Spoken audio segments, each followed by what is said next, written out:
Hello everyone and welcome on back to the channel. I hope that you're having a lovely day out there. Thank you so much as always for being here. I figured I'd make this video because I saw this announcement on Twitter and I thought it was very important. So as you all know, and even though I didn't make a video or anything on it, Ryuichi Sakamoto had passed away back on March 28th, just a couple of months ago. It has already actually been almost a full 2 months since then. And while I'm not overly familiar with Sakamoto's work or anything like that, I did listen to his most recent and latest and last album, 12, which is just some sparse ambient piano, electronic soundscapes. It's a very calming, kind of wintry album. But besides that, I've heard a few other things here and there. I'll kind of get into a little bit more later on my connection to Mr. Sakamoto. But I'm more familiar with him in his presence. You know, like, I've watched interviews with him. I've seen a couple live performances. I'm just more a fan of like who he is as a composer and how instrumental he is into music itself. However, I did see this on Twitter, which I thought was really interesting. I thought some attention should be paid towards this, but his label had actually released Sakamoto's funeral playlist. So Sakamoto had been diagnosed with cancer, and this was something that he knew was coming. It was inevitable. And so privately, he had apparently been working on this funeral playlist for his funeral. So I'm going to move to the side a little bit because I do think that there's some things on here that are kind of interesting as we kind of go through this together. You have a lot of classical music. You have a lot of some French chansons. You have some unexpected choices, which I want to get into when we get to that. But just kind of scrolling in through here, you have a soundtrack, Romanzo from Ennio Morricone. You have Gymnopédie, Eric Satie. I mean, that is a classic. That is a brilliant piece of beauty. And then you have some Debussy in here. Like I said, you have a lot of classical music in here, some Bach. And then you have a few unexpected surprises. For example, as I keep scrolling, you see Time Remembered, Bill Evans Trio. So one, I would advise everyone to listen to this playlist. It's about, 2 hours or so long?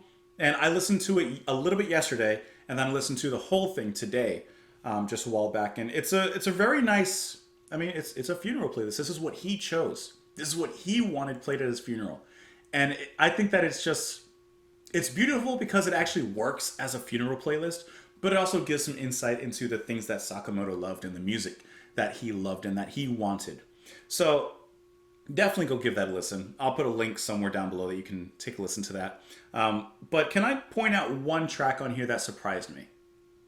And this is where it kind of gets a little bit deeper.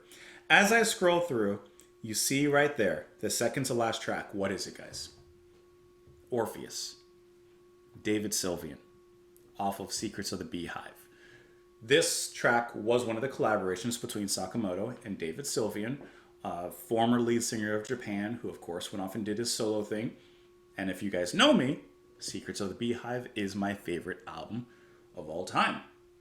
And if you really know me, Orpheus is probably my favorite song of all time. Of course, they also collaborated on Forbidden Colors, but I don't know, as I was scrolling through the playlist and listening to it, it was such a surprise to see that track on there. To me, that just shows, I mean, obviously, Sylvian and Sakamoto had a deep connection because they made plenty of music together. But I don't know, that was just such an interesting thing to see that there. And the funny thing is, while I was on Twitter, I actually came across this playlist, not because I saw the label tweet about the playlist, but because David Sylvian himself actually tweeted, or retweeted the message. And he said, because he's a man of simple, few, but much profound words, emotional words, this moves me more than anyone can possibly imagine. To have, you know, a song, a collaboration that you two worked on included in that funeral playlist, I can't imagine what Sylvian feels when he saw that. I'm just a fan.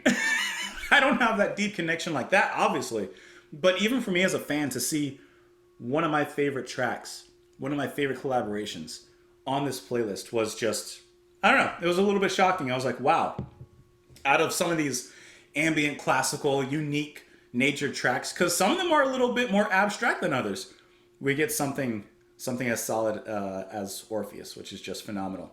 And then you end on Breathe of Floral Halo, which is a very interesting track, kind of experimental, kind of ambient, very, very breathy in an instrumental sense of the word, actually. But yeah, like I said, I just thought that this was worth sharing because I really enjoyed listening to the playlist. I think that it's a very interesting concept in the sense of, yes, you have a lot of people, and I'm sure you guys have talked about it. I've seen your comments talking about it, how, you know, you want certain things played at your funeral. But I guess how rare is it to get an insight from the composer, the artist, the musician themselves, and they actually made their list, their playlist for the funeral, and we, the public, get to actually have some insight, get to listen to it along, in a way, in spirit, with Sakamoto. So I just wanted to make this video, make mention of that. Like I said, I'll put that playlist down below in the description somewhere so you guys can also check it out. Give it a listen. It's definitely worth the 2 and whatever it is hours there for you. So anyways, thank you so much for watching. I hope you enjoy the rest of your day, and I will talk to you all later. Bye, guys.